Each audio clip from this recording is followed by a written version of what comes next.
Oh, hi there. Hello. Hey now. Hola. And ba weep grana weep ninny bong. However you want to say it. Welcome to that Kev1 show.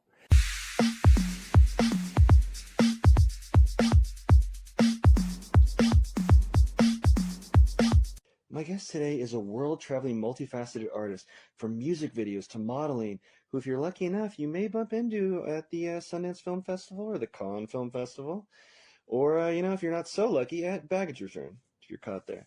But I caught her in a small role in a psychological thriller, Spoonful of Sugar. She's blonde with a familiar last name. Please welcome actress, producer, and writer, and probably a bunch of other stuff that we're going to find out about today, the Real Life Barbenheimer, Brianna Oppenheimer. Welcome to the show. Thank you for having me so much, Kevin. Oh, yeah, for sure. When I discovered you, it was like a whole rabbit hole of who is this? It almost felt like a James or Jane Bond of artistry. Thank you. Yeah, I do just love traveling so much and I love performing. And after the pandemic happened, I was like, you know, there could be another virus that shuts Mm-hmm. everything down.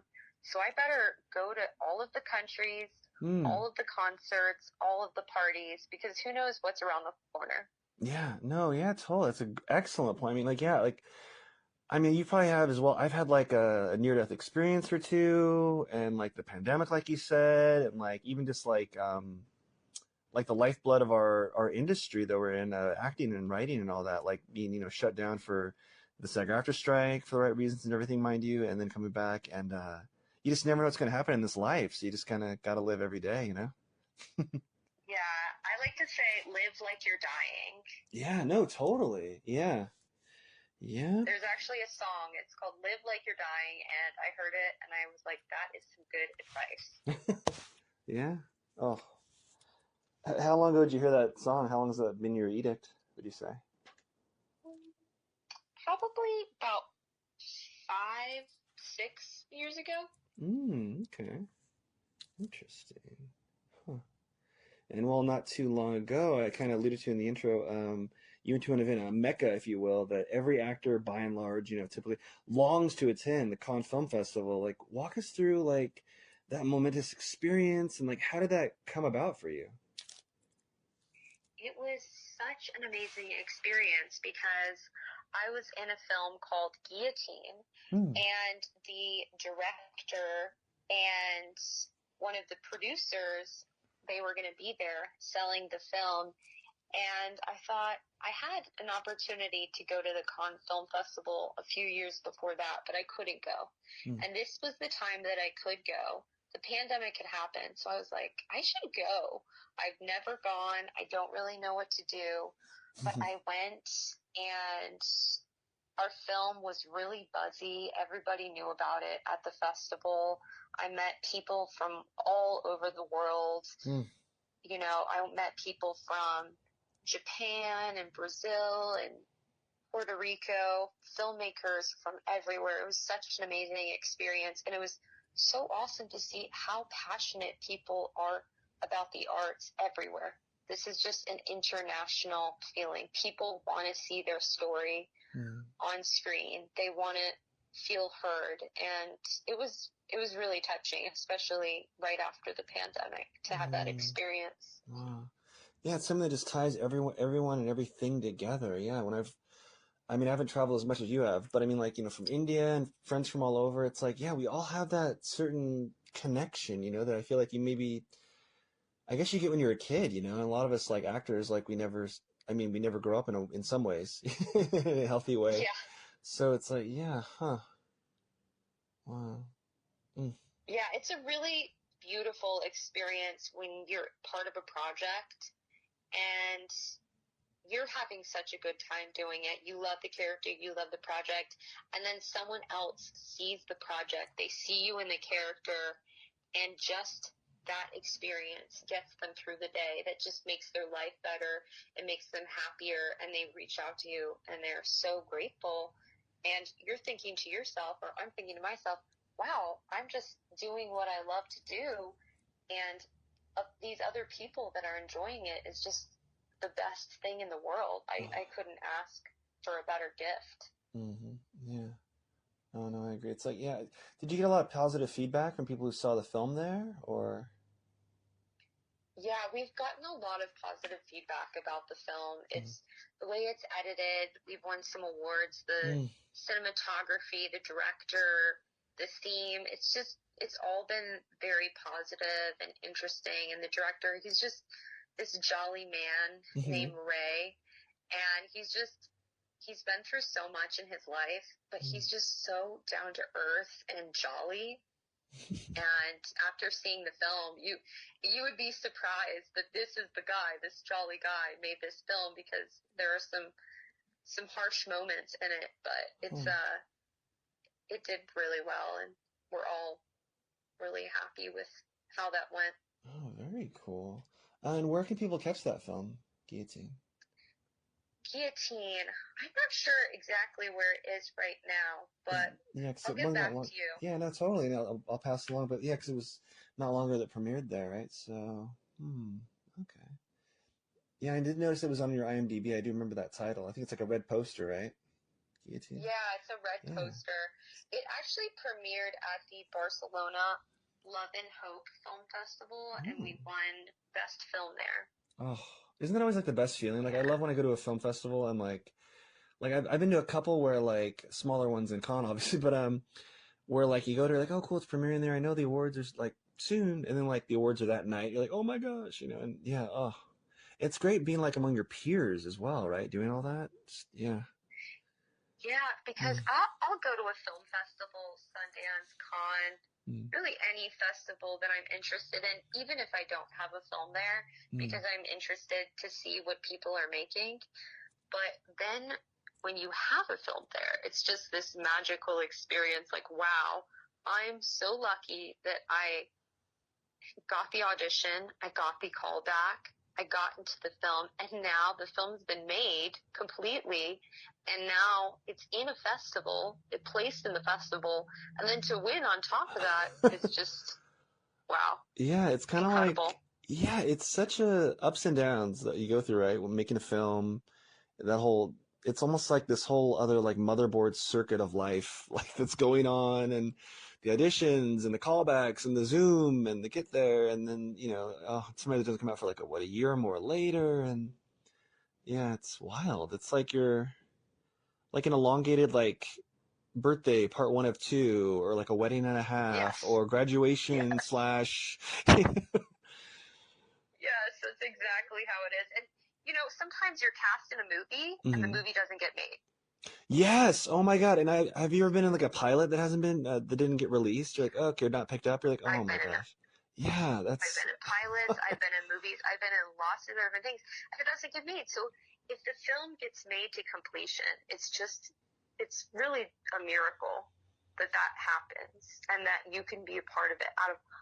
There's so many people that want to be in the industry, and that you get chosen out of all these people, and there's so many talented people. I've seen incredibly talented people, and I'm like, wow, it's amazing that I was cast next to this person that's just absolutely incredible. This business just amazes me over and over again. I feel like the highs are so high, and the lows, I'm going to be real, the lows are low, but no matter what, I just love it so much, and I just feel like it's something, no matter what happens, I can never give up, because I love the art, I love the business, and I love the people. Yeah. Huh. And live like you're gonna die, or like you're about to die. So the show must go on. Yeah. Live like you're dying. So this is just something I really love to do. And a few years ago, I was a live streamer. I don't know if people are familiar, but I did something like TikTok Live. I'm sure people are familiar with that, or YouTube Live. Yeah, a lot of my fans have educated me on it, so I know of it. I knew of it, and I feel like anyone who has a phone who's social at all like knows of it or has seen it, maybe not realized it, but yeah. But what'd you do on that? So I was telling my fans, I said, next year, all I want to do is perform and travel. And the next year, I was just performing and traveling. That was 2019. I went to Japan and Oh my just gosh, so cool. acting and singing and just doing all sorts of things like that, That's and incredible. having a really good time. And I'm guessing you don't speak Japanese, or do you? I know one little thing, because in Japan they don't really speak that much English, which is dorka desu ka, which is something like, where is this? Because I would show them my map on my phone, and Japanese people are just absolutely lovely, and they would take me by hand to the place that I needed to go. Dorka desu ka is where, okay, so if like I wanted to point something on my phone, okay, I'll remember that. Dorka desu ka? Dorka desu ka, yeah. Okay. So you have the accent and everything. I'm probably chopping it up. To the Japanese people listening, I apologize. I wish I knew more Japanese. I had Dana Leon from Curb Your Enthusiasm recently, and I remember the word he taught us, baka, from, he kept saying to Larry David on that. Meaning like asshole. Baka! I think it might translate to bullshit or something like that, but he kept yelling at that. But yeah, so you gotta learn something new every day. So that was Dorka. I'm gonna butcher it, but Dorka Destra, or Dorka desu ka. Deska. Okay, like Deska. Dorka Deska. Okay. Yes. Okay. And what was the part you did? You kind of rolled your R. There was a little something to it. What was it like you said Dorka desu ka. But you said a certain way that was like Dorka Deska. I don't know. You had like a slight accent to it. I liked it. Dorka desu ka. Dorka Deska. Okay. Very cool. Kind of airy at the top, middle of it, the way you did it. I was like, okay. Proving that you actually went to Japan.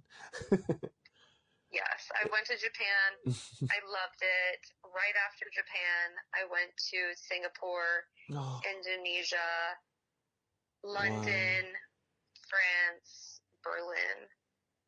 Wow. Oh. And I want to go to so many places. I want to go to Japan. I want to go to, I'm Scottish and Italian primarily that I know of. I mean, I'm sure there's some other bits, but, so I got to go there, and I'd want to anyway. I want to go to New Zealand. So many places I want to go, and, kind of jealous. But you performed in like all those places or most of those places, or? I did not perform, but I do have an agent in Europe because I'm a dual citizen of the United States and Germany. Oh, were you born in Germany, or how'd that work out? I was not. I got it through my grandparents. Huh. Yeah, like there was that, I want to say, my intern showed it to me earlier, because I saw it before, I think once on Instagram, but I want to say the Hollywood Times article about you being the real Barbenheimer. Is that's part of the Germany, right? So, wow. So part of the Germany. What is the official family connection? Like, you being in the Oppenheimer family? Just like you're a descendant? So we were able to trace back to my grandfather's parents in Germany, around a place called Alzey, where my grandpa was born. But I was told, and that's all we were able to trace, because my grandfather was a German Jew, and the files, that's it. That's all we could go. That's all we could get to. But I was told by another Oppenheimer in Hollywood that all Oppenheimers come from a city called Oppenheim. So I'm not sure the validity of that, but I did visit Oppenheim, and it's a lovely city in Germany. They have a vineyard and wine there, and it's really, really cute. So I'm thinking that all Oppenheimers might come from there, but I could only trace back for so far, just right before World War II in my family. Interesting. Wow. Huh. And so when like the whole the Barbie versus Oppenheimer thing was all happening, the Barbenheimer like name came to be, were you just like, oh my gosh, kind of in hog heaven a little bit, or really feeling that? Or did you feel like it was a sign in any way as an artist, like, yeah, it's my year? In a way. it didn't occur to me until the movies both came out on the same day. And then, unfortunately, the SAG strike was at the same time. Oh, and even though it was a really great time for me, I followed the SAG rules and I didn't post anything about Barbenheimer because you couldn't promote struck film. You weren't even supposed to dress as characters for movies and stuff that Halloween. I remember that. No. Yeah. Wow. Yeah. But so you would have. Afterwards. Explosion. When the strike ended, I posted. I did a different article. I mean, I did tons of stuff. People are like, "Oh my gosh!" People loved it. Everywhere I went, people were like, "Are you kidding me? Your name is Brianna Oppenheimer, and you're blonde, and you're wearing pink." With some people's reactions were just outrageous. I had this one guy. I was at some film festival. He sees my name. I'm not joking. He starts clapping and hopping around the room. So Oppenheimer. Wow, that's insane. Yes, Oppenheimer. It was extremely fun for me to have that moment of Barbenheimer because I love pink and, I own a lot of pink clothes. I have a lot of pink rooms. And then the Oppenheimer, actually when I came to Hollywood, originally people are like, "Oh, you should change your last name. Nobody's going to be able to remember it or say it. You need to change it to something bland like Smith. You're going to get more parts. You're going to be more successful, and you're really shooting yourself in the foot with this last name." And I told that person, I was like, "I like my last name. I'm keeping it. And if it hurts me, it hurts me." But eventually, little did I know, it would help me in some way down the line.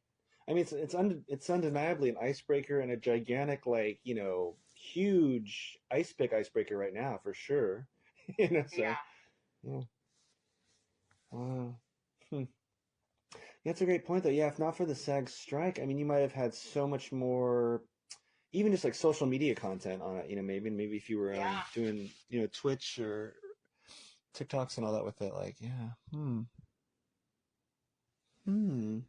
It just lends itself to so many sketches, obviously. So, Yeah, it definitely does. I was doing a lot of sketch comedy for a little while with a group, Just Giggle It and Spoof Troop, but we haven't done sketches in a really long time. And then, the pandemic, I just feel like now I don't even go to in-person auditions. Almost all of my auditions. It's wild. Yeah, the world is crazy. Yeah, the Zoom, right? Yeah. I think all mine are Zoom, which may or may not be the official one they use, but it's the one I did most recently. So, I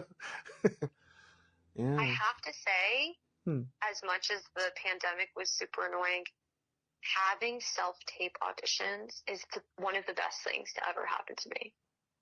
Because you can be in the zone sometimes I would have 4 auditions in one day.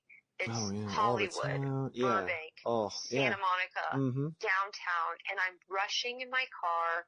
I don't have a parking spot. And then, oh great, I'm late to the next one. Call my agent. Hey, can you give me a window?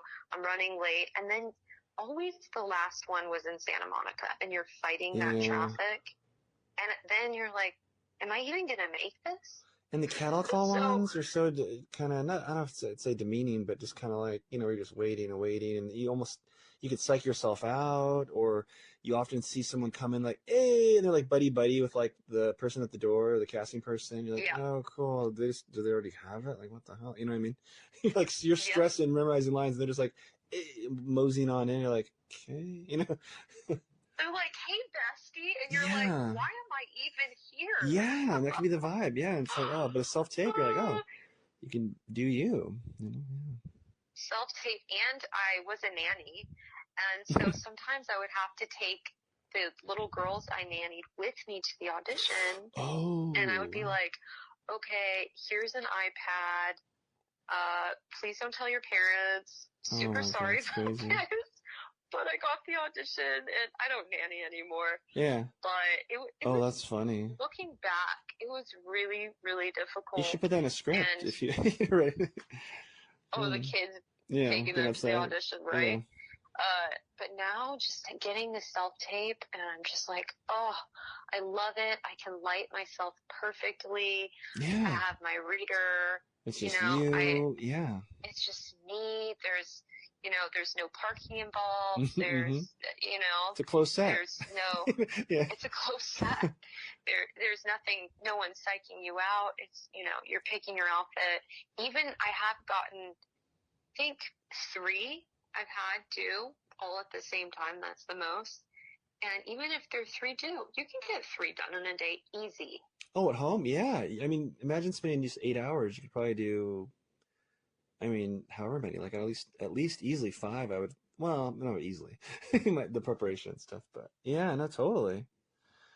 Yeah. Yeah, I love it. I'm just so grateful for casting directors and producers that they're continuing to do this self-tape thing, because it's improved my life exponentially. I wonder if one of the reasons they're keeping it along is because it saves so much money, probably, they don't have to rent a space or. Well, it saves so much money, and I participated in the Easter Seals Disability Challenge last year. We made a film with someone who was autistic, nonverbal autistic, and had a traumatic brain injury, and someone who was Down syndrome. And something I didn't even think about, because it's not my experience, is that people with disabilities had even harder time getting to auditions, because often they have to get a driver or, some person to help them get there, which I didn't even think about. Yeah, no, me neither. Huh. Wow. And was the story written around their disabilities, the film, or it just included them, or that film? So I met the director, Bernie Garcia, at Sundance Film Festival, and we met at, I think it was the Jewish Sundance House, Jewish filmmakers at Sundance, that's what it was. And we met, and we were talking, and he said, if my sister ever talked, I think her voice would sound like yours. And I was like, what? Wow. And he was like, I've always thought about making a film about it. And I was like, let's do it. And so we kind of included, I was the narration of his sister's voice, and his sister did the visual acting. And we just gotten a film festival the other day, so it is also doing kind of well. Wow. The Dove Block Film Festival. Oh, what a special film project. What's the film called? Ariel. Ariel. Oh, okay. And that's his sister's name. Oh, wow. Huh. Oh, that's so incredible and awesome that you did that. Jeez. Yeah, I love acting, but I love acting even more if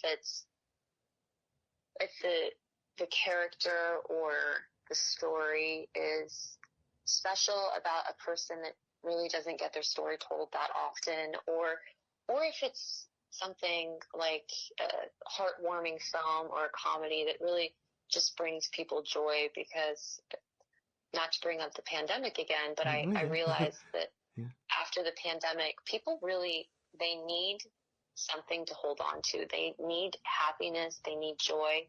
They need to be seen and heard through cinema or television. Yeah. More than ever, really, yeah. It's wild. Yeah. The human condition and the evolution of it, really. Exactly.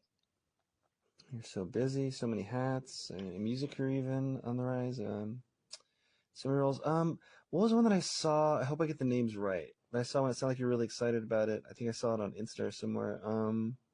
One of a kind character kilts in the upcoming Lethal Ladies. What's going on with that? Yes, Lethal Ladies. It's in development by writer-director Noah Waters. So we will see when that goes. Hmm. But it's a really interesting story, really big universe, kind of similar universal structure style to a Marvel type of film. Oh, really? But not like Marvel, but that type of different stories, different films. Like continuity, a bunch of stories and interweaving and making a bigger story altogether? Oh, wow. Yes. Are they all going to be, and maybe it's all concept, a lot of it might be concepts currently, but is it all going to be films? Is it some TV or shorts brought in or anything like that? Or I think he did mention some shorts. I think it's going to be shorts and feature films. Very cool. Yeah, so that's really exciting, and I'm pinned for projects in addition. But hopefully they also go. You're always keeping your fingers crossed on these things, and even to get pinned, the audition, the callback, and the pin, and even filming it, they're all just blessings and gifts, especially having such a long time with the strike not doing anything. I'm like, wow, oh my gosh, I feel so lucky to be in any aspect of this industry. Yeah. Are you like me where you almost don't want to tell people until it's like booked? Like I had a Zoom call last Friday. Yeah, I could say that much. And I'm not supposed to talk about it till I'm not sure if I didn't sign an official NDA, but they were like, don't say this too much. But I'm cleared for like when it would film, but like I'm just the next call is I got it or I don't. So it's like I'm like But are you like me where you almost don't want to tell people about a project, even if it's exciting and who's in it and what it's about? Because I just hate the idea of like, oh, you're at Thanksgiving like a year later and someone's like, hey, what about that Jennifer Garner film or something? You're like, shut up, or something you didn't quite get. So that actually happened to me. Oh yeah. It was a pretty big film. Well, to Hollywood people, Sure. It was a David Fincher film. Okay. Or David Fincher project, and I was shortlisted. David Fincher is one of my favorite directors of all time, so this was beyond dream for me. And I really didn't want to talk about it, but I had talked about it. You almost couldn't help it in a way, right? Yeah. I couldn't help it because I was like, and there was no NDA. It was just, it was just you auditioned, and you're obviously I'm not going to share the script or the part, but I don't think I signed an NDA for that. And I got two callbacks, I think. And I called my manager. I'm like, hey, what's going on? I was cleared for the filming dates. And I kept calling him. And I found out that I wasn't cast because I saw a girl was put in the part that I was supposed to be cast as on IMDb, and I cried for days. I was just ugly crying, and to this day I can't even look at a project because it's too triggering. Yeah, no. Which is sad because I love David Fincher and I'm missing out. But maybe I'll get over it by now. Maybe I can watch it, I think. Well, I mean, you'll probably work with him one day on something else for sure, and then you could for sure. Or I'm sure maybe you'll watch before then. But yeah, no, totally. It's I obviously feel the same way. I'm like, yeah. But when it's like you're so, you cry too? I would probably would, I would. But I mean, it's like I definitely, once I was devastated with that same situation. So I was like, but it's like, so now it's like you don't want to tell anybody, but you also do because it's like so on your mind, so on your spirit in a way. You know what I mean? And you're like, you're ready for that next chapter, or for that to be that magical lily pad that's the next jumping stone for you. But you're planning ahead. But yeah, you always have that kind of, you're like, oh, this is my moment. This is my breakout role, which is, what I had thought at the time. But I mean, the project, I was looking back, I kind of have a different mindset now, that I feel grateful to even audition for well-written projects, because not everything that I auditioned for is well done, and that was just like creme de la creme. Like this is like the holy grail here. And so now if I get a good project that I have fun with, just like, wow, I'm super stoked that I can just like play and perform and have a good time with this role that this obviously has been developed for so long because it's so good. Yeah. It's kind of like the whole, it's an honor to be nominated. It's kind of like that vibe, you know, the honor to be a part of this at this point. Yeah. Like awards, you also attended at cons, I want to say, was it Firebrand among Alicia Vikander and Jude Law? Oh, yeah.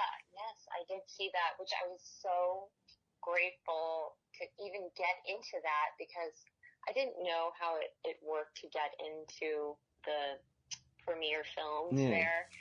And so I was in a line waiting, and it was so funny because I went with my friend, and we had just done a film, Easy to Scare, this short film, really cute, fun, campy horror, a little bit of comedy film. And we were waiting in line, and then finally we found out we were going to get into the film, and they played the Hobbit music. I don't know if you're familiar with that. I'm sure I could definitely pick it up multiple choice. How is it like? Can you give us a little of it, or? It's just like this very inspiring kind of journey song, and I saw them all. And I was like, don't cry, but I was just so excited to get in. And it's like you're in a movie going into the movie. It felt like that. And Alicia, she did so well, and it was such a beautiful film. And the theaters in the south of France are just gorgeous. Just watching a film in that theater is an experience. What's it like? Is it almost like a cathedral? Is it almost like, what is it like? It feels, you know, that Ace Theater in downtown LA? Yeah. It kind of feels like that. It's just like very grand and just feels so grand and feels just very special. And there are all these people and they've worked so hard. And watching the film, it's almost like a performance, the audience, because they have this thing about clapping. And whoever gets the longest clap at the Cannes Film Festival is like supposed to be the greatest one. So then at the end, the clapping happens, and you're thinking, is this going to get the longest clap of the festival? That's the one you're in, yeah. How long, do you recall how long the ovation was? Or I think it was 7 or 8 minutes, which is pretty good. Yeah. I think I saw footage of like Costner at one yesterday or something like that, and he was like kind of crying when they were however long his was. Yeah. That's wild. Yeah, it starts to get almost a little bit awkward after the 5-minute mark. It seems like it could, You're still clapping, and you're just like, okay, we're supposed to be doing this because it's kind of a clap contest. But I think for the people involved, they're so gracious and humble just to be in those films, and then they're all so grateful because they've worked so hard to be there, and it takes so much time and money and effort to make a film, and it's beautiful to see people at the top of their game like that. Oh, that's incredible. We'll get there. Yeah. We'll get in one day for sure, where it's our film. Yes, love that. Man. And you were kind of making waves on the red carpet of William Shatner's "You Can Call Me Bill" as well. Speaking of red carpets. Yes, my friend invited me to that, Richard, and love Star Trek and love William Shatner, and it was really incredible. He loves trees. We all got a little tree sample full of redwood tree seeds, which I thought was really cute. And this guy is 93, and I am telling you, he is vibrant. He is gregarious. For 93, I need 2 cans of Celsius to be at his normal level. What's your favorite flavor of Celsius? I've been drinking that lately. Oh, that's a toughie. I like watermelon Hmm. and I like kiwi guava. Oh, I see. I'm caught between if I had to pick a favorite, peach vibe or Arctic vibe, I think for me. I have an Arctic vibe from time to time. What about Hmm. passion fruit? What are the flavors in that one? In the small print, I'm trying to remember. I'm sure I've had it, but It's passion fruit and apple is one of them. hmm. Maybe I've tried that one. Maybe I haven't had it. I feel like I've had them all. There's a bunch of new cosmic and galaxy ones or something like that. I had one that was like a strawberry marshmallow one. I was like, whoa, Ooh, that sounds that was good. pretty good. Not talk too much about Celsius because they're not a sponsor yet. But anyone at Celsius Yet. listening, hit me up. I will say this. I'll say this one time on the show. I do buy them at Costco in the big old variety pack. So yeah. But anyway, Oh, nice. I hit bet me you up. get a good deal. Hit me up, guys. Yeah. But yeah, William Shatner's awesome, huh? And Yeah, he was so inspiring. He's been working for so long and yeah, 93. I mean, when so was Star Trek? 70 or early? Was it 70s. 60s? Yeah, no, Yeah. yeah. Because I always saw them in Yeah. reruns, but yeah. Man, and he went to like with the Outer Limits of Space not long ago, right? Like a year Yeah. or two ago, Yeah. maybe this year, yeah. Yeah. So that is insanely vibrant. Huh. Yeah, he's incredible. It was amazing just to be in his presence and Mm. watch him with so much energy and life. I'm 93. Yeah. That was his birthday party too. So it was Awesome. amazing. Huh. Hollywood history. Yeah, I hope I can be that full of life, Yeah. even not at 93. Oh, you're there now. You're like a big firecracker, you but well, Thanks. well, from Bill to Kill Bill in the world of Tarantino, you also had a modest role in Tarantino classic Django Unchained. What was it like Oh being like, yeah, yeah. yeah, what was it like being in the rarefied air of a Quentin Tarantino set? He's another one. David Fincher Mhm. and Tarantino, who just growing up, just loving, obsessed, cinephile, and they're on all my vision boards. And it was so interesting and meticulous, and hates cell phones on set. So if you Oh, ever get the opportunity to work with Tarantino, make sure your cell phone is off and not hmm. seen. Oh. But So it was say you're on your also, phone, you're on TikTok or taking a selfie, he grabs it and just you may not he see it might or fire you. well, yeah, I'd imagine He that might just too. straight up Yeah. fire you. It's like that. Hmm. I mean, he's Which like, I understand yeah. because he's passionate about his art and Yeah, he and he doesn't worked want at a video anybody store. distracting Yeah, he's like the cinephile of his cinephiles in a vision. way. Yeah. Yeah. So I kind of understand. I feel like we've developed into this culture where we're so obsessed with the phones. We're on the phones all day, all night. I just saw Bill Burr and they put the phones in a little bag Mm. and this teenage boy was having a meltdown, trying to rip this locked bag open, just putting his fingers inside and just going completely feral over it. And I Wow. was thinking to myself, like, what does this say about society today?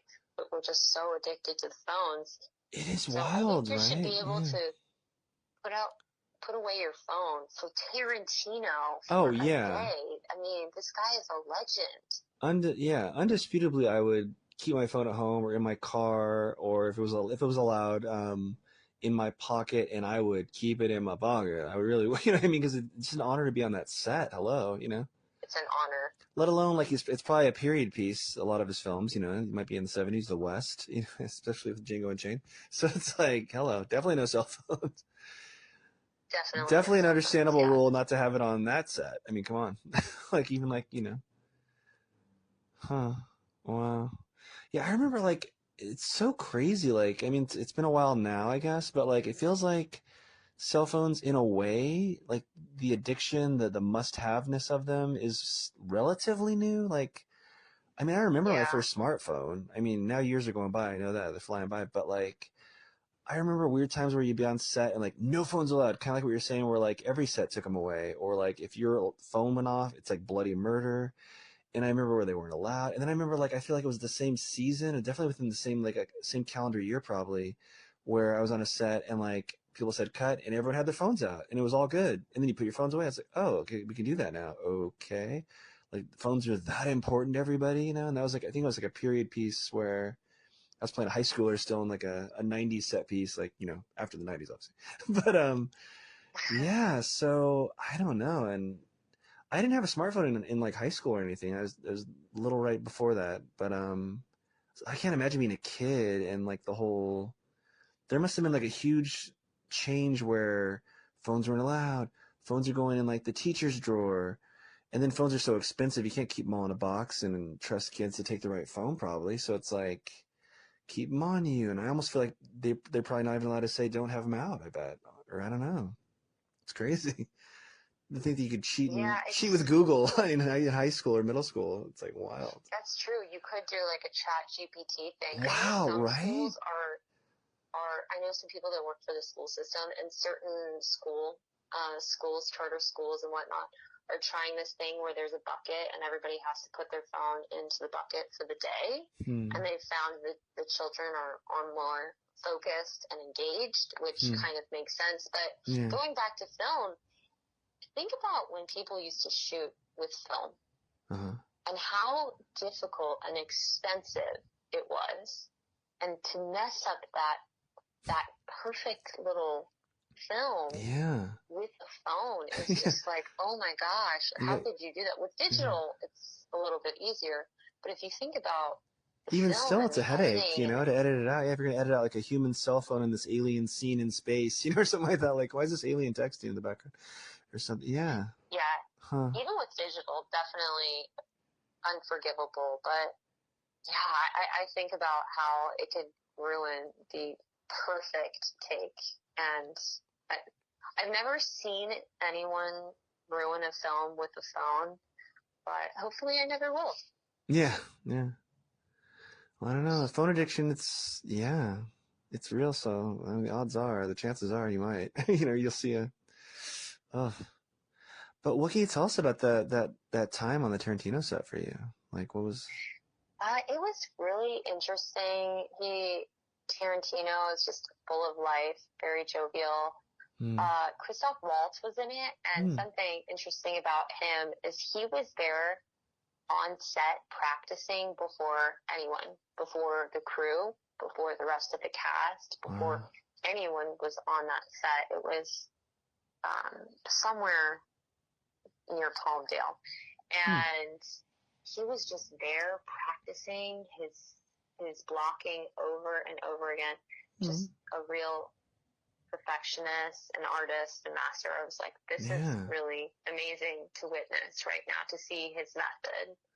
Yeah, I showed someone the film right before that, Inglourious Bastards with him, another Tarantino film. He was so good in that. We'll probably watch Django Unchained maybe this weekend after this interview again. But yeah, so good. What scene was that you were in? That was when he calls the sheriff. Oh, okay, yeah. I was almost imagining that when you said, you know, him practicing, I imagined him kind of pacing in the street. Oh yeah, so the whole like him like explaining to them like, yeah, don't shoot me, I am, you know, so I have this warrant. Oh yeah. Oh, so cool. Were you one of the citizens or something like that? Kind of like the shocked citizens in the street over one of the looky-loos kind of? Or this Harvey girl, which was this is based kind of historically. They sent these virgin young women to these towns with lots of men to kind of like marry the men, because the men went to work in these tiny towns, but there were no women because women weren't doing any work. So they sent these virgin women to the towns to kind of marry off the guys. I didn't know that. Wow. Huh. Yeah. Oh, okay. So yeah, I will look for you in that scene for sure. Wow. Speaking of so many projects, is there a certain film project you get like more residuals from, or one that you get recognized from the most? Well, I did a web series called Harley Quinn and the Joker versus the Real World. It was on YouTube, and we have millions and millions of views. And it's kind of nice because it's been a few years now, and we had a huge following of young adults, teenagers that loved it. And I've seen these teenagers, they would draw us pictures and send us, you know, DMs like, oh my gosh, I love you so much, Harley Quinn, and, you know. And that's been really fun because some of the fans, like I was mentioning before, they're saying, you know, I've been bullied at school. It's really hard. I'm in high school. I want to give up. I'm so sad. I have to go to high school every day. And I watched Harley Quinn and the Joker versus the real world, and it makes me just want to continue on. And it's giving me motivation for life. And to hear something like that from a young person is just really touching. And yeah, I really felt emotional. Wow, yeah. When I got some of the messages from the fans and people. I mean, we only did, gosh, I want to say, they switched out Harley Quinns at the end, but I think we did about five or six maybe, and I mean, people still love it. I still get random messages from fans, and they're like, when are you going to be Harley Quinn? And then I say, I don't know, Puddin'. Oh, that's so awesome. It sounds just like yeah, the late great her name, I want to say her name was Arlene Sorkin, the original Harley Quinn voice. Yeah. Yeah. What was your research for Harley Quinn? Was it like watching a lot of the old animated, or was it just the character already kind of in you as a fan, or the movies? Well, I was a fan, but I kind of wanted to do a blended approach. I did watch the cartoon, I watched the movies, I kind of did a little bit of everything just because I wanted to draw inspiration from these other great artists, but also make it my own. Oh, very cool. The shirt that I wear, if you end up watching, yeah, I'll check it out for sure. The web series on YouTube, I actually made it by hand. Oh, and that one's called Harley Quinn and the Joker versus the Real World. Yes. Oh, yes. Yeah, very cool. And it was partially because I was extremely poor at the time, but it was also kind of fun for me to do that as well. Yeah, and the fact that you have the skill to do that's amazing too. So. Yeah, I love fashion, and I can sew a little bit, and so I've sewn some dresses, and I was like, oh, this will be a fun project for me. And I made it, and I showed it to the director, and he was like, oh yeah, that looks great. So that was a big show, and huge fan following behind it. People just absolutely love it. And I also did Harley Quinn, different Harley Quinn sketches with Spoof Troop, and people cool. they love that. I'm always happy to play Harley Quinn. She's such a great character. And I did a film with MMA fighter Rampage Jackson, yeah, from the which is too, called A Psycho's Path, and we have some stars from Fast and Furious, and that is a kind of like a campy horror film, which is a lot of fun, which horror fans, because there are some people that only watch horror, they have seen it, but it's pretty campy and fun. Very cool. Huh. So like in the online they recognize you as Harley Quinn. Sometimes in the street or also online they contact you via about the Rampage Jackson horror film you said? Or... Yes. What's that one called again? I want to check that out. A Psycho's Path. A Psycho's Path. Okay, cool. Like you're walking down a path. Yeah. Okay. Very cool. Yeah, I mean, that's an esteemed group of actresses who played Harley Quinn. You and like Mia Sara, even Margot Robbie, Kaylee Cuoco. Very cool. Yeah, that was just such an amazing. Just because the response was just nothing I'd ever expected in my life. Huh. How did they promote it? The fact that so many people saw it. How did they promote it? That YouTube series? Just social media or? Social media and good SEO, tagging, sharing different groups, and yeah, I was completely humbled, and I appreciate that experience so much. That's so cool. Huh. Is there a certain order new fans should watch those? Should they watch the Harley Quinn Joker versus the Real World first before the Harley Quinn movie with the spoof group? Was it Harley Quinn Kills the Uh, Joker? Maybe it's called. yeah, I think the spoof troop one you should watch Oh, first first. Okay. because they're kind of like one-offs. They Mm. don't, they're, I mean, there's a little bit of connection there, but with the Harley Quinn and the Joker versus the real world, you have to go in order. Mm-hmm. So it takes a lot longer. Okay. Huh. Very cool. Hmm. Yeah. Yeah, I still gotta play a DC character. Maybe Nightwing or well, with this I have this beard and mustache I gotta keep for some roles, so maybe Green Arrow. Oh, there you go. Is there a dream role you have that you haven't had a chance to play yet, or a certain type of role? I really love Adam Sandler. Yeah, yeah. And he's doing Ooh. Happy Gilmore 2 I right heard that. now. Yeah. And I own Happy Gilmore, the first one, on DVD. And I watched it so many times and I love it. And I love Adam Sandler so much. And I also love Will Ferrell. So if I could just be in a comedy movie, because I know sometimes they do dramas, I could be in a comedy movie with Will Ferrell or Adam Sandler. Mm. Adam Sandler, yeah, that would be great because that's kind of what I grew up watching old SNL with them Oh yeah. doing little sketches and God, just he was so good being on like, oh my SNL. gosh, Yeah. Opera Man, so Canteen Boy. Yeah. Everything was so Canteen good. Yeah. Boy, don't sit by the That fire, voice. Canteen Yeah. Boy. Gosh, I love it. I love it so much. So yeah, that would be a dream. Or to because I'm a singer as well, so if I could sing in a film, Hmm. sing or do comedy in a film, or play another iconic character like Harley Quinn. Mm-hmm. Any of those would be great. Maybe a combo of it all. Oh, I wish. Now, where's a place some listeners can catch some of your music and such? I have a song on Spotify. It's under the artist name of Boppz, Boppz, and I have a song out right now called Free. It's a single, and there is more to come soon if you just check it out on Spotify. I actually also have my own podcast about Mm.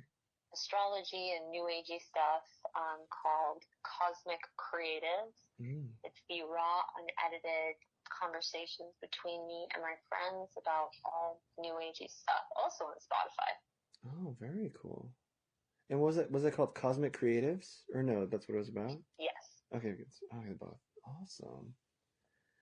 Very cool. Hmm.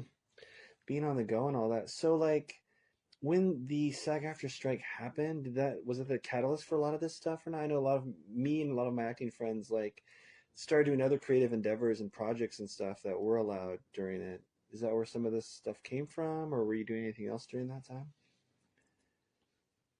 I think during that time I started writing more, Mm. just developing, taking old stuff out and Mm. kind of brushing it off and thinking like, oh, do I want to do something with this? Do I want to write something new? Mm.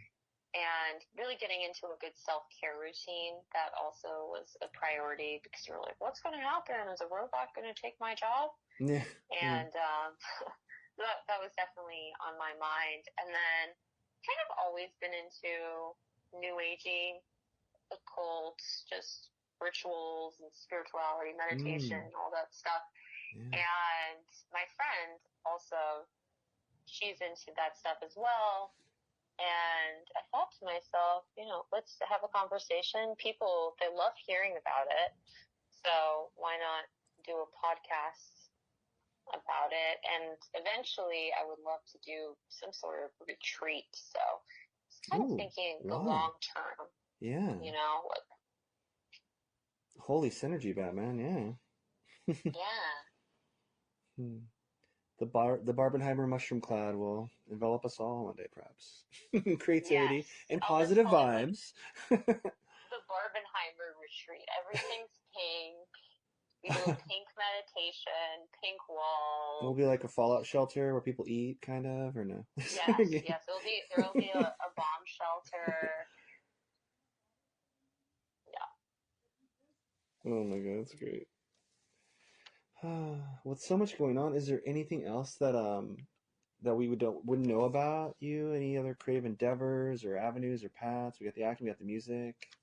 I know you're like a writer and producer. Is there anything else Acting. that needs light shed up on it, or any indie films or special projects that like maybe people aren't quite talking about as much as you'd like? Well, I did a film called The Trail, which is a period piece, Hmm. and that was a lot of fun. That's on Amazon.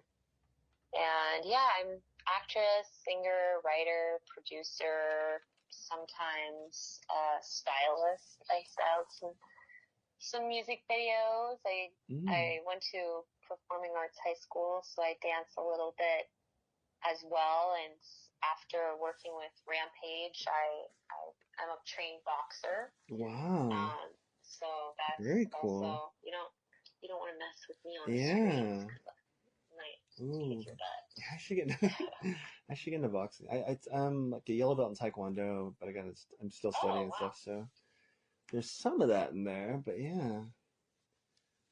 No, it does make you feel stronger and everything, right? It kind of helps with like so many aspects of your life, I feel like fight training. Yeah. Yeah, I love it. I've done some of my own stunts in films, and it just makes me feel more confident. And I think women that struggle with confidence or fear or anything like that should get trained in boxing because it will give you this energy, and it'll just make you feel more confident and better. Yeah. It's kind of like I remember, almost been the first one. I was gonna say it's one of them, but in Karate Kid, Mr. Miyagi told Daniel-san that you train to fight so you don't have to fight, and it this helps in so many avenues, and yeah. Hmm. Yep, yep, yep. Hmm. Well, since you like travel so much and everything, so many projects, and I mean, Singapore and Paris, everywhere. Um, do you have like a support group that comes with you, or is it hard to leave family behind, or are they like with you there with their luggage? My wife usually comes with me. Hmm. She works in cybersecurity, so Okay. usually she comes with me. But sometimes she does her cybersecurity thing, and I have an acting thing, and it's in two different locations, so we have to Hmm. do our own thing. But usually it's together. But recently, I was lucky enough, my dad, who's Hmm. also a voiceover actor, Oh. Jeffrey Oppenheimer, Oh. and he's a very deep voice. He was able to come with me to Paris over the winter holidays, which was such a gift. Uh-huh. What's some of his work Yes. that we might know? I'm sure we do. He does some medical voiceovers, so So you like might if hear middle of him. the night, if you have Yeah. mesothelioma, please contact us. Yes. Like, is he that guy Yes. or not? Yes. Yes. Oh, Yeah. He does stuff like that a lot. hmm. Hmm. You might be eligible for compensation. Oh, very cool. Well, it's awesome to have that support system. Yeah. And then your wife can go like I'm on so usually grateful. the drop of a hat because of she could do that job virtually anywhere a lot of the time. It sounds like, or Yeah, she hmm. comes with me wherever I need to go. I had a meeting with an agent in Greece recently, so we went to Greece and Hmm. Athens, met with the agent. She came with me. Whenever I need to go somewhere, she's extremely supportive Oh, of that's awesome. all Yeah. my artistic ventures, and she will just go, no questions asked. Let's book the tickets and do it, which is also such a gift because not everybody would be so willing to just go, even if their job is remote. Yeah. Huh. Well, if you're fortuitous enough to like be married to Harley Quinn, you better listen, right? That's true. And don't you know it? Oh, that's awesome. I'm definitely gonna check that out. Mm. Well, Brianna, we probably taken enough of your time. Enjoy that family time tonight, and we'll see Thank you very you. soon on screens, many screens. And I can't wait to hopefully see you on set someday soon. Hopefully, fingers crossed. Oh, and so yeah, we'll check you out. Bops on Insta and on Spotify Yes. for all those projects. Yep. Oh, Thanks again. Thank you, Kevin. Have a great night. You too. Night. Bye. And that was the globe-trotting, engaging, acting dynamo, Brianna Oppenheimer. Catch the Real Life Barbenheimer, well, worldwide, like we said. And an Insta, like I said, under BOPS. That's BOPPZ, if that's not confusing. So, BOPS. I want to say goodnight, but the sun's still out here. It's summertime here. So put on some zinc and grab a drink. Rep the brand as behind-the-scenes film talk, positive vibes, and discovering what the human condition is all about as nonstop creativity guides us on and on and on with that Kev1 Show merchandise. Now for sale at thatkev1show.etsy.com. That Kev1 Show, spelled of course that, K-E-V, number 1 N, show. Hey, you're a fan. You want to rep it. You know how to spell it. So get it today and glow with us. Well, friends, the theater lights have come back on overhead. Please clean up the candy wrappers you snuck in and traverse safely. See you next week, or superfans online at patreon.com/thatkev1show. Good night.